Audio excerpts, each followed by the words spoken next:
This video contains news and analysis related to a recent terror attack in Kashmir.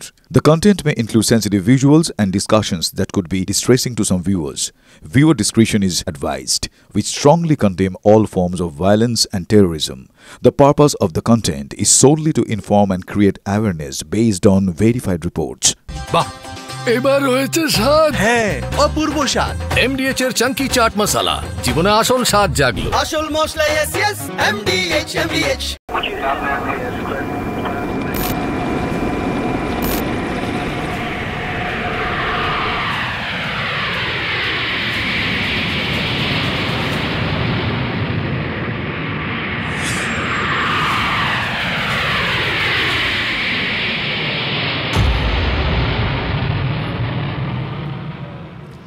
নমস্কার, শুরু করছি hotspot TV 9 বাংলায়। Lima রয়েছে আপনাদের সঙ্গে। আর আজকের হটস্পট শুরু করছে একটা বড় ধামাকা দিয়ে।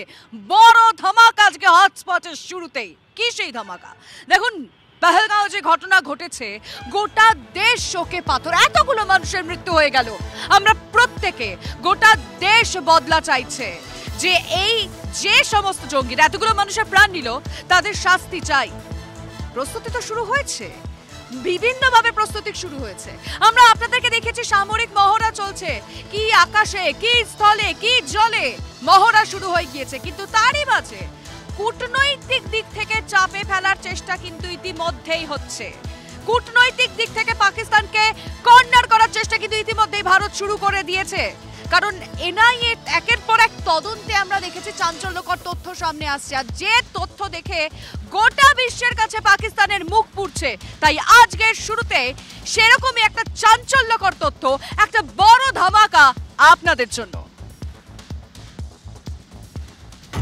পাকিস্তানের পর্দা ফাঁস, এনআইএ তদন্তে বিরাট ক্লু। পেহেলগাঁও হামলার পর থেকে পাকিস্তান দায় ঝাড়ার চেষ্টা করে যাচ্ছে।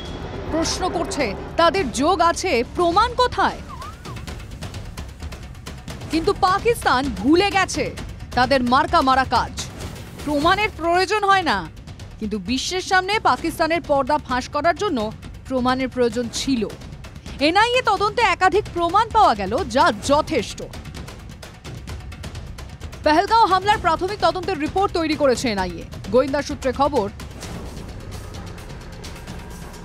আইএসআই এর নির্দেশে লস্কর-ই তৈবার সদর দপ্তরে পেহেলগাঁও হামলার ব্লুপ্রিন্ট। লস্কর-ই তৈবা, আইএসআই ও পাক সেনার ষড়যন্ত্র প্রমাণিত। সূত্রের খবর, হামলা চালায় দুই পাকিস্তানি জঙ্গি, হাশিম মুসা ও তালহা বাই। পাকিস্তান থেকে নির্দেশ আসছিল পাক জঙ্গিদের কাছে। সূত্রের খবর, পিওকে থেকে যোগাযোগ রাখছিল পাক হ্যান্ডলাররা। হামলার আগে বেতাব উপত্যকায় অস্ত্র লুকিয়ে রেখেছিল জঙ্গিরা।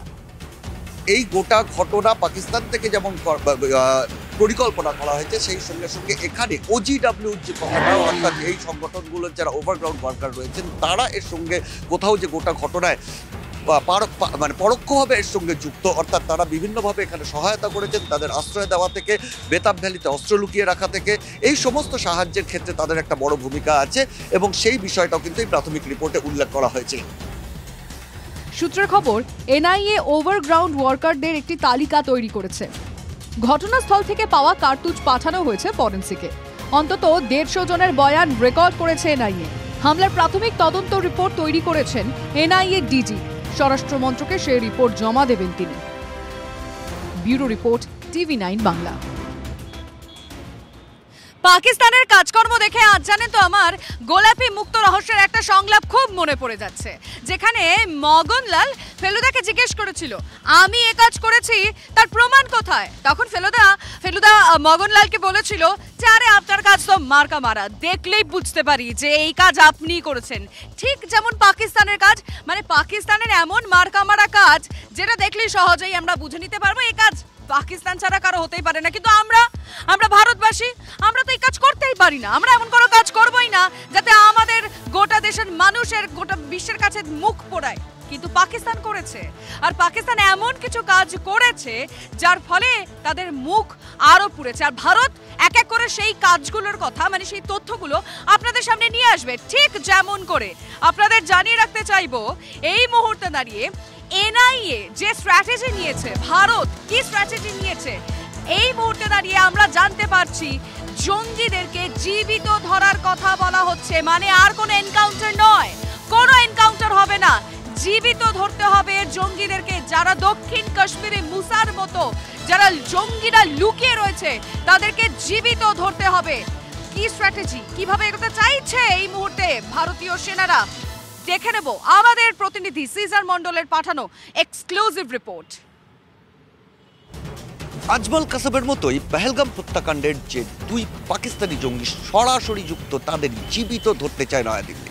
ইতিমধ্যে এনআইএর কাছেও নয়াদিল্লির সেই বার্তা স্পষ্ট করে দেওয়া হয়েছে এবং সেই কারণেই এনআইএ, কাশ্মীর পুলিশ এবং সিআরপিএফ এক অন্য পরিকল্পনায় তারা অভিযান চালাচ্ছেন। তাদের দাবি ইতিমধ্যেই মুসা এবং টালা এই দুই পাকিস্তানি জঙ্গিকে দক্ষিণ কাশ্মীরের জঙ্গলে আটকে রাখা সম্ভব হয়েছে। তারা এক জায়গা থেকে আরেক জায়গায় পালিয়ে বেড়াচ্ছে পরপর অভিযানের জন্য এবং সেখান থেকে তাদের বাধ্য করার চেষ্টা করা হচ্ছে পাহাড় থেকে, জঙ্গল থেকে, গোপন ডেরা থেকে বেরিয়ে আসা। তার কারণ তারা যাতে বাইরে থেকে কোনো সাহায্য না পায়, ওভারগ্রাউন্ড ওয়ার্কারদের কাছ থেকে কোনো ধরনের সাহায্য না পায়, সেই কারণে শ্রীনগর এবং বিভিন্ন শহরে ওভারগ্রাউন্ড ওয়ার্কারদের ওপর নজরদারি থেকে শুরু করে তল্লাশি চলছে। অর্থাৎ সামগ্রিকভাবে ওভারগ্রাউন্ড ওয়ার্কারদের সঙ্গে জঙ্গলে থাকা জঙ্গিদের যে যোগাযোগ সেটা বিচ্ছিন্ন করে তাদেরকে ডেরা থেকে বের করে আনতে বাধ্য করার প্রচেষ্টা চালাচ্ছে এনআইএ। কারণ জঙ্গলে দাঁড়িয়ে তাদেরকে জীবিত ধরা অনেকটাই কঠিন, আর সেই কারণেই তাদের জঙ্গল থেকে বের করে এনে জীবিত ধরতে চাইছে এনআইএ আধিকারিকরা। তার কারণ দিল্লির বার্তা স্পষ্ট, আজমল কাসাবকে জীবিত গ্রেপ্তার করার পর 26/11-র পেছনে লস্কর এবং পাকিস্তানের যে সরাসরি যোগাযোগ কিভাবে ছিল সেই অকাট্য তথ্য প্রমাণ কিন্তু গোটা বিশ্বের সামনে তুলে ধরা গিয়েছিল। আর এই দুজনকেও জীবিত গ্রেপ্তার করা সম্ভব হলে সেই তথ্য প্রমাণ গোটা বিশ্বের কাছে তুলে ধরা সম্ভব হবে যে কিভাবে পাকিস্তানের সরকার এই নারকীয় হত্যাকাণ্ডের পেছনে মদত দিয়েছে, পাকিস্তানের সরকার কিভাবে সরাসরি এই নরহত্যার সঙ্গে যুক্ত। ক্যামেরায় তুষারের সঙ্গে সিজার, TV9 বাংলা। দেখুন, পাকিস্তানকে চাপে ফেলার জন্য সামরিক মহড়া ইতিমধ্যেই শুরু হয়ে গেছে। সেটা কি আকাশ, কি স্থল কিংবা জল, সব জায়গায় মহড়া শুরু হয়ে গিয়েছে। আর সেরকমই একটা ছবি তো এবার আপনাদেরকে দেখাতেই চলছে। এবার একেবারে রাস্তা, একেবারে রাস্তা, কোনো রকম কোনো হেলিপ্যাড নয়, কোনো রকম কোনো স্পেশাল জায়গা নয়, একেবারে রাস্তা, এক্সপ্রেস ওয়েতে এবার মহড়া চালানো হলো, শক্তি প্রদর্শন করলো ভারতীয় বায়ুসেনা। আপনাদের এখানে জানিয়ে রাখি, উত্তরপ্রদেশের শাহজাহানপুর ঠিক এই জায়গাতেই কিন্তু এই মহড়া চালানো হয়েছে। একেবারে গঙ্গা যে এক্সপ্রেস ওয়ে সেখানে কিন্তু টাচ ডাউন করলো রাফাল মিরাজ সুখোই। রাস্তা থেকে অপারেশনের প্রস্তুত ভারতের যুদ্ধ বিমান।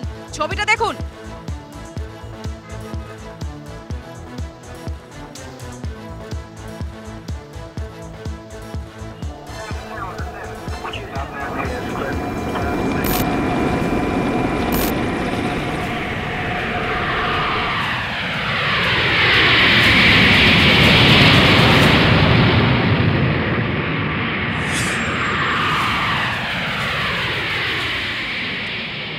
আওয়াজটা শুনতে পাচ্ছেন? এই আওয়াজ শুনেই পাকিস্তানের কাল ঘাম ছুটে গেছে। তার কারণ ইতিমধ্যেই মানে পাকিস্তান নিজেদের মতো করে তো মহড়া শুরু করেছিলই এবং জলেও নিজেদের মহড়া শুরু করে দিয়েছিল, কিন্তু ভারত কি চুপ করে থাকবে? একেবারেই নয়। যখন আরব সাগরে পাকিস্তান নিজেদের নৌজাহাজ নিয়ে গিয়েছিল তখন সেই মুহূর্তে দাঁড়িয়ে কিন্তু ভারত চুপ করে থাকেনি, যুদ্ধ জাহাজ পাঠিয়ে দিয়েছে ভারতও। পাক নৌবাহিনীকে সাবধান করেছে ইন্ডিয়ান নেভি। পাক নৌসেনার মহড়া চলাকালীন আরব সাগরে নতুন যুদ্ধ জাহাজ পাঠিয়েছে ভারত। ব্রহ্মোস সুপারসনিক মিসাইল নিয়ে চলছে নজরদারি। পাক নৌবাহিনীর থেকে মাত্র 80 নটিক্যাল মাইল দূরে রয়েছে ভারতের একাধিক যুদ্ধ জাহাজ, কাজেই পাকিস্তান সাবধান। ভারতীয় সেনার দিক থেকে বফোর্স হাউজারের মতো কামান বিভিন্ন সেক্টরে বিভিন্ন সীমান্ত চৌকিতে মোতায়েন করা হয়েছে যে কোনো ধরনের পাকিস্তানের মিস অ্যাডভেঞ্চারের প্রত্যুত্তর দেওয়ার জন্য। অন্যদিকে বায়ুসেনার মহড়াও চলছে। একদিকে নিয়ন্ত্রণ রেখা বরাবর বিভিন্ন জায়গায় বায়ুসেনার মহড়া চলছে, দেশের ভেতরে বিভিন্ন জায়গায় বায়ুসেনার মহড়া চলছে এবং রাফালে থেকে শুরু করে সুখোই এবং মিরাজের যে বাহুবল, সেই বাহুবল কিন্তু গোটা বিশ্বকে ভারত কিন্তু বারবার সেটাকে দেখাচ্ছে এবং কোথাও সেই সতর্কবার্তা দেওয়া হচ্ছে পাকিস্তানকেও। আর বাদ নেই নৌসেনার দিক থেকেও ভারতীয় নৌবহর গত কয়েক বছরে যথেষ্ট শক্তি বৃদ্ধি করেছে এবং দক্ষিণ এশিয়ার অন্যতম শক্তিশালী নৌবহর এই মুহূর্তে ভারতের একাধিক যুদ্ধজাহাজ ইতিমধ্যে কিন্তু আরব সাগরে সেখানে মোতায়েন করা হয়েছে এবং ক্রমাগত শক্তি বৃদ্ধি করা হচ্ছে যাতে কোনো ধরনের মিসঅ্যাডভেঞ্চার পাকিস্তানের দিক থেকে না করা হয় এবং তার যোগ্য উত্তর পাকিস্তানকে দিতে পারে ভারত। এবং ইতিমধ্যে নিউক্লিয়ার সাবমেরিন থেকে শুরু করে ফ্রিগেট, ডেস্ট্রয়ারের মতো নৌবহরের যে অত্যন্ত গুরুত্বপূর্ণ যে অংশগুলো রয়েছে এবং যুদ্ধ বিমানবাহী যুদ্ধজাহাজ থেকে শুরু করে যে যুদ্ধজাহাজ থেকে সরাসরি ব্রহ্মোসের মতো ক্ষেপণাস্ত্র নিক্ষেপ করা সম্ভব সেই ধরনের যুদ্ধজাহাজও কিন্তু আরব সাগরে মোতায়েন করা হচ্ছে এবং ক্রমাগত ভারতীয় রণতরী সেখানে শক্তি বৃদ্ধি করছে। অর্থাৎ বার্তাটা খুব পরিষ্কার, জল, স্থল, অন্তরিক্ষ যে কোনো দিক থেকে কিন্তু ভারত কোনো সময় প্রত্যাঘাত করতে পারে পাকিস্তানের এই পহেলগাম হত্যাকাণ্ডের মতো নারকীয় হত্যাকাণ্ড সংগঠনের প্রতিবাদে। ক্যামেরায় তুষারের সঙ্গে সিজার, TV9 বাংলা, শ্রীনগর। যে ছবি দেখলেন সেটা তো সামরিক দিক থেকে পাকিস্তান চাপে পড়বে, কিন্তু শুধুমাত্র তো সামরিক দিক থেকে নয়, কূটনৈতিক দিক থেকেও পাকিস্তানকে চাপে ফেলার জন্য একের পর এক পদক্ষেপ ইতিমধ্যেই ভারত করতে শুরু করে দিয়েছে। আপনাদের জানিয়ে রাখতে চাইবো, ফিনান্সিয়াল স্ট্রাইক আনতে পারে পাকিস্তানের বিরুদ্ধে ভারত, আর তার জন্য যা যা প্রস্তুতি দরকার সবটা শুরু করে দিল ভারত। এই মুহূর্তে বলে রাখতে চাইবো আপনাদেরকে, পাকিস্তানকে ফিনান্সিয়াল অ্যাকশন টাস্ক ফোর্সের ধূসর তালিকাভুক্ত করার জন্য কিন্তু ইতিমধ্যে পদক্ষেপ করছে ভারত। অন্যদিকে পাকিস্তানকে আন্তর্জাতিক অর্থ ভান্ডারের প্রস্তাবিত $700 কোটি প্যাকেজ বন্ধ করে দরবার করবে নয়াদিল্লি। এখনো পাকিস্তান আন্তর্জাতিক অর্থ সাহায্য নিয়ে জঙ্গিদের সাহায্য করছে এমনটাই IMF কে তথ্য দেবে ভারত। আমি অবশ্যই কথা বলতে চাইবো আমাদের রিপোর্টার জ্যোতির্ময় কর্মকার আমাদের সঙ্গে রয়েছেন। জ্যোতির্ময়, সামরিক দিক থেকে তো আমরা দেখছি কত রকম কিভাবে প্রস্তুতি চলছে চাপে ফেলার জন্য, কিন্তু কূটনৈতিক দিক থেকে মানে যাকে বলে একেবারে ভাতে মেরে দেওয়ার জন্য ভারত কি স্ট্র্যাটেজি নিচ্ছে? দেখো, পাকিস্তানের অর্থনীতির হাল এই মুহূর্তে কোন পর্যায়ে রয়েছে তা আমাদের প্রত্যেকের জানা। আর এক্ষেত্রে বিদেশি অনুদানের ওপর, আন্তর্জাতিক ক্ষেত্রের অনুদানের ওপরেই মূলত পাকিস্তানের অর্থনীতি সম্পূর্ণভাবে নির্ভর। আর এক্ষেত্রে ভারত যে পরিকল্পনা করছে, নয়াদিল্লি যে পরিকল্পনা করছে, সূত্র মারফত যে খবর আমাদের কাছে আসছে সেই অনুযায়ী আন্তর্জাতিক মঞ্চে ফিনান্সিয়াল টাস্ক ফোর্স এমন একটি টাস্ক ফোর্স যারা প্রতি মুহূর্তে মানি লন্ডারিংয়ের ক্ষেত্রে একেবারে কোনো রাষ্ট্র ক্ষমতা বা রাষ্ট্রযন্ত্র যদি কাজ করে তাদের ক্ষেত্রে প্রতি মুহূর্তে সেই বিষয়টি নজরদারির কাজ করে। আর যদি কোনো দেশ এর গ্রে লিস্টে এসে যায়, অর্থাৎ যে কথা আমরা বলছি যে ধূসর তালিকাভুক্ত যদি কোনো দেশকে করা হয়, তাহলে কিন্তু যে ইন্টারন্যাশনাল মনিটারি ফান্ড রয়েছে তাদের যাবতীয় অনুদান সম্পূর্ণভাবে আটকে যাবে। এক্ষেত্রে এখনও পর্যন্ত IMF এর কমিটমেন্ট অনুযায়ী পাকিস্তানকে প্রায় $700 কোটি দেওয়ার কথা।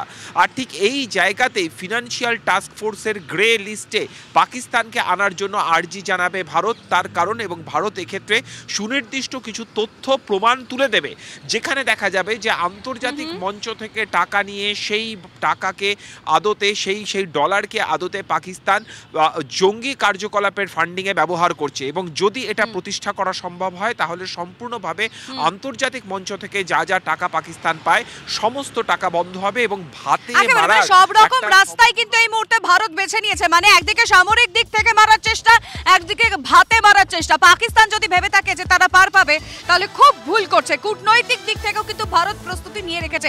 জ্যোতির্ময়, তোমার অনেক ধন্যবাদ। আমাদের রিপোর্টার ব্যাক টু ব্যাক সমস্ত এক্সক্লুসিভ খবর একেবারে পহেলগাঁও থেকে আপনাদের জন্য তুলে ধরছে। কিন্তু এর মধ্যে জানিয়ে রাখতে চাইবো, পাকিস্তান এমন একটা দেশ না, এ চুপ করে বসে থাকতেই চায় না। মানে পহেলগাঁওয়ের ঘটনা ঘটার পর ভাবতে পারেন 10 লক্ষ বার, মানে প্রায় 10 লক্ষ বার আমাদের দেশে একটার পর একটা সাইবার হানা হয়েছে, তার ম্যাক্সিমামটাই পাকিস্তান থেকে। অবশ্যই আমরা জানতে পেরেছি ইন্দোনেশিয়া, মধ্যপ্রাচ্য এরকম আরো বেশ কয়েকটা জায়গা থেকে কিন্তু সাইবার হামলা হয়েছে। কিন্তু এরা ভুলে যায় যে কোন দেশের সঙ্গে এটা করছে, কোন দেশের ওপরে এই সাইবার অ্যাটাকটা করছে, সেটা ভারত। তাই কোনোভাবেই তারা টিকতে পারেনি, সহজেই তাদেরকে ধরে ফেলেছেন আমাদের গোয়েন্দারা।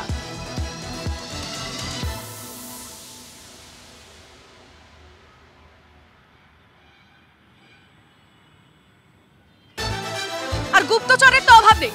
রাজস্থান থেকে জানেন ISI এর এক গুপ্তচরকে অ্যারেস্ট করা হয়েছে। 2013 সালে সে পাকিস্তানে গেছিল এই সব কিছু ট্রেনিং নিতে, মানে কিভাবে একেবারে চুপিসারে খবর পাকিস্তানে পাঠিয়ে দেওয়া যায়। দিনের পর দিন সে ভারতে বসে, জয়সলমেরে বসে ভারতের খবর ISI কে পাচার করছিল। আর এবার সেই গুপ্তচরকে, ISI এর সেই গুপ্তচরকে পাকড়াও করা গেছে।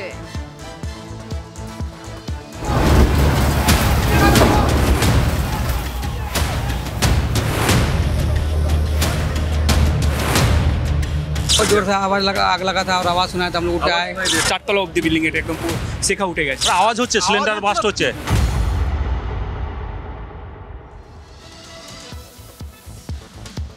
আর এবারে একেবারে সীমান্ত থেকে কলকাতায় ফিরে আসছি, তার কারণ আমরা বারবার বলি টিভি9 বাংলা আপনাদের কোনো খবর মিস হতে দেবে না। আর এবার কলকাতার কোন খবর আপনাদের দেখাবো? সল্টলেক সেক্টর 5 এর খবর দেখাবো। আজকে দুপুরবেলা হঠাৎ করে ওই খবর সামনে আসে, আরো একটা অগ্নিকাণ্ডের খবর, আবারও আগুন লেগেছে। মানে ভাবুন, ব্যাক টু ব্যাক একটার পর একটা অগ্নিকাণ্ডের খবর সামনে আসছে, কিন্তু এবার সেক্টর 5 এর কোথায়?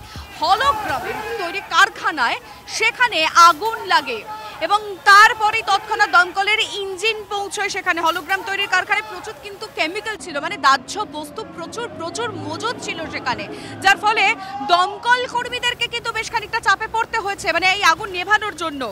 আপনাদের বলে রাখি, এখানে এই বিস্ফোরণের পর কর্মীরা বেরিয়ে গিয়েছিলেন, তাই সে কারণে হতাহতের কিন্তু কোনো খবর হয়নি। কিন্তু এরকম ঘটনা ঘটবে কেন?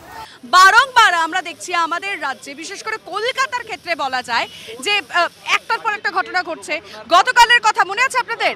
একেবারে দীঘা থেকে পৌঁছে মেচুয়া বাজারে পৌঁছে গেছিলেন মুখ্যমন্ত্রী মমতা বন্দ্যোপাধ্যায় এবং সেখানে গিয়ে তিনি বললেন, একদম ক্ষোভ প্রকাশ করেছিলেন, দমকল মন্ত্রীকে বললেন, মেয়রকে বললেন, রাজ্যের সিপিকে বললেন, যে এর পুলিশ কমিশনার ছিলেন, সেখানে বললেন এরকম ঘটনা ঘটবে কেন?